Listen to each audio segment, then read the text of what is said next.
Come here, the ability draft, and they do battle.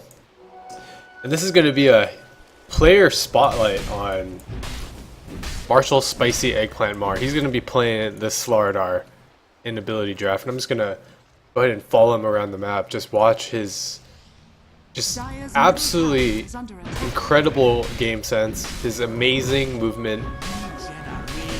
His map movement is actually just pro tier. I think it's a level above the pros.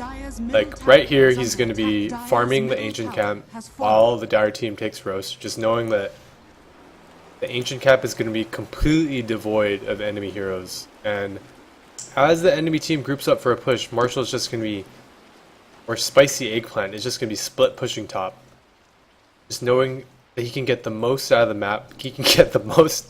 He's actually not even going to show because he knows that the dire team fear him so much and they're going to be so scared to push if they don't see him on the map.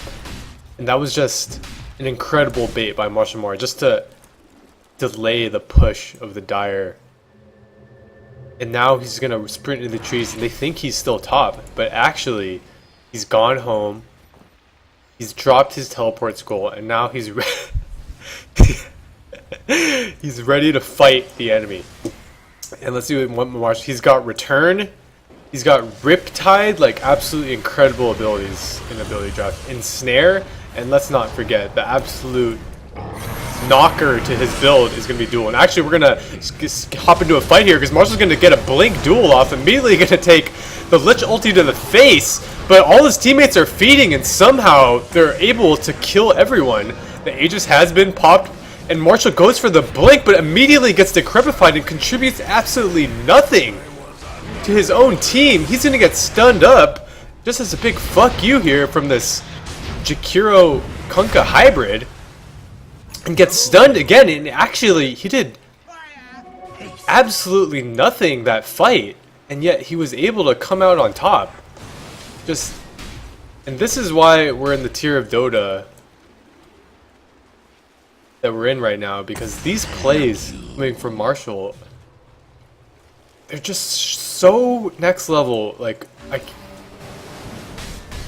it's like trying to translate the golden plates that John Smith found in Utah and translate them into like a Dota 2 strategy guide.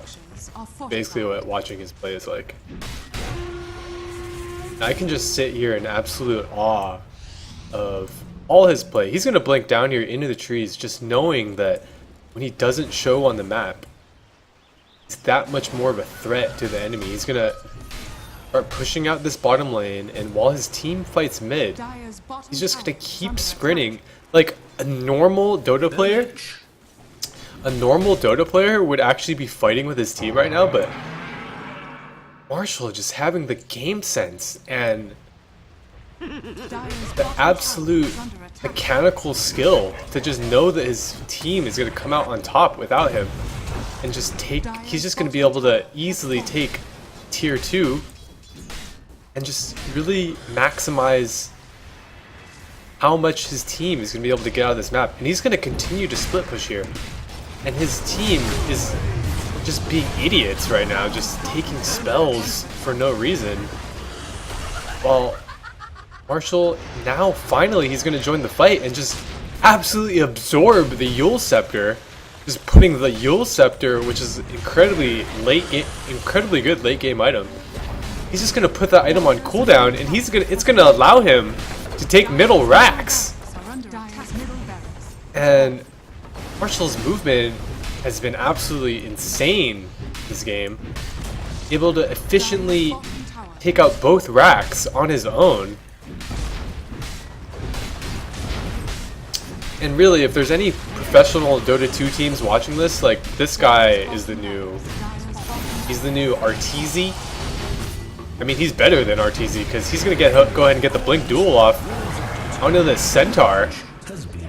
And his teammates KS'd him there, but I mean, he was able to get the assist goal, so that is gonna help him move towards his next item, which is gonna be the Boots of Travel. So Marshall his item choices have been on point. His skill, ability usage, and map movement has been on point. Like, when you're playing against this guy, it's basically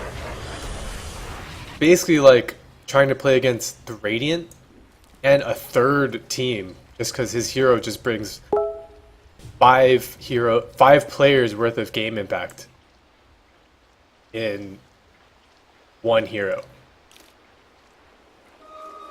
Marshall's just gonna immediately recognize that his team that has no more objectives left to take in the Dire base, and he's just gonna make the efficient play and just start to sprint into the jungle and refuse to push the lane. And this is actually a really next level play from Marshall here, because he knows that he can be more efficient in the jungle than pushing out the lane.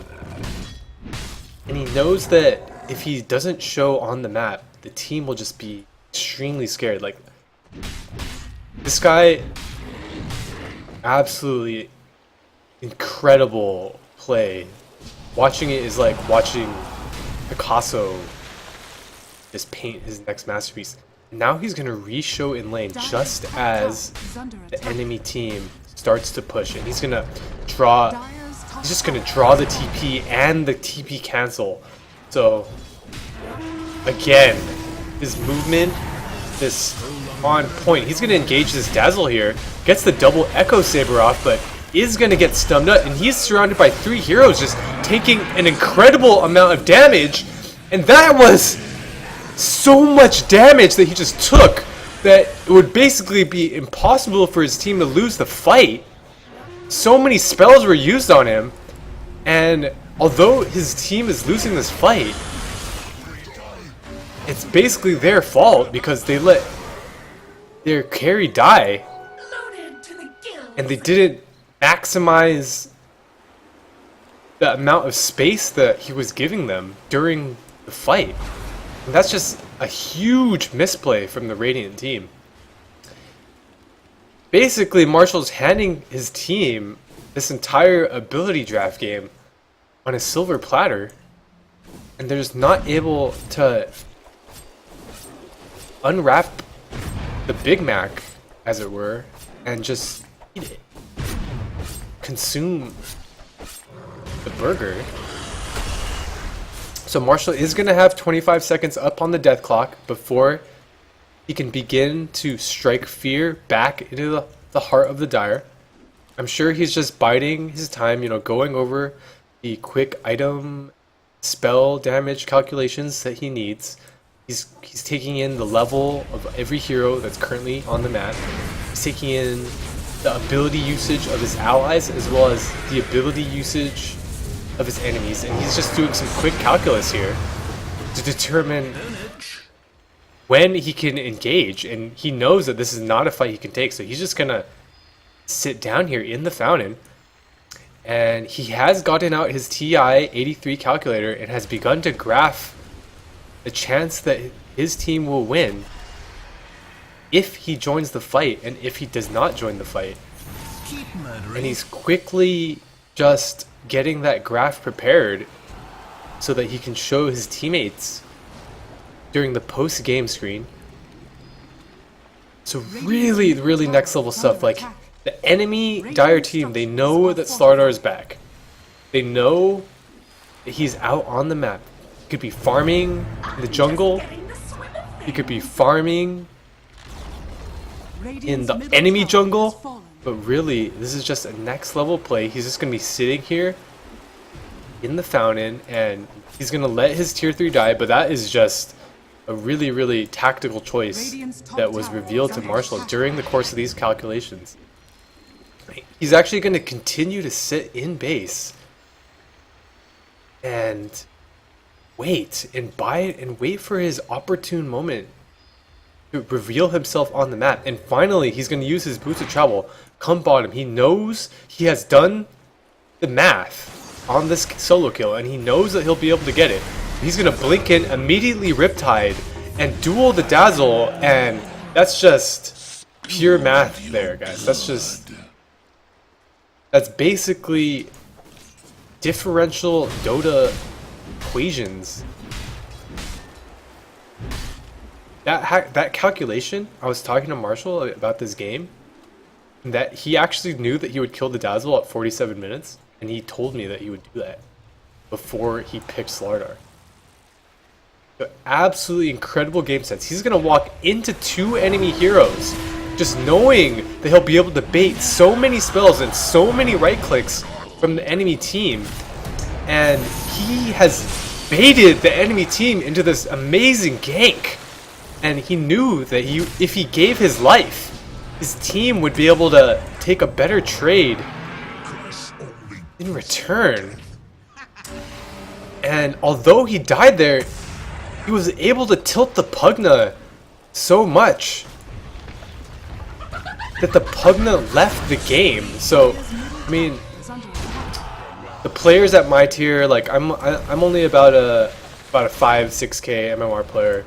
The players at my tier, like all they want to do is like, I just want to kill the enemy team. I just want to, you know, destroy buildings. But they never really think about the next level, like the level above, like winning the game. And that's the level where you make someone hate themselves and hate their own life so much that they just want to quit playing. And I feel like Marshall has understood this from a very young age in his Dota career, and he's now just putting it to work.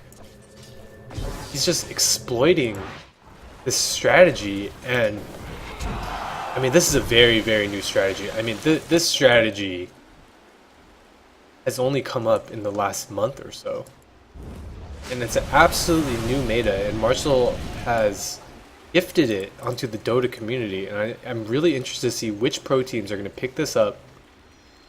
Which Team Secret, EG, Wings Gaming, are they going to pick up this strategy? Are they going to learn from it? Are they going to make it more efficient? Because just watching this absolutely stellar play, it's eye-opening. It's like reading the revealed word of a true Dota god. And Marshall is now gonna employ this strategy again as he sits in Fountain after he died for about 25 seconds, just not showing, just striking that fear to the enemy. He's immediately gonna teleport top, knowing that he can push the lane in before there's any response from the enemy team.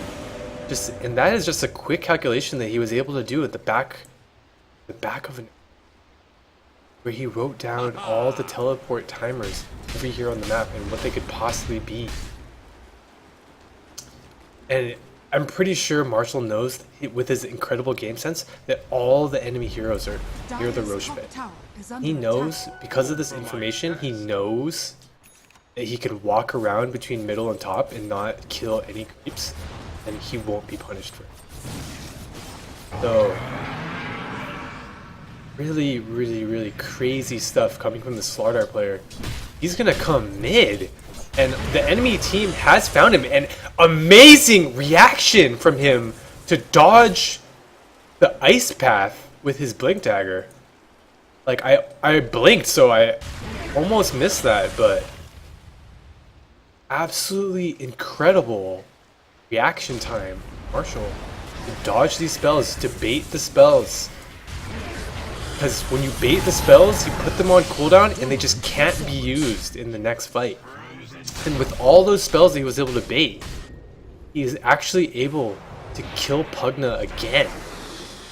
When his teammates like woke up from their idiot, retarded induced slumber.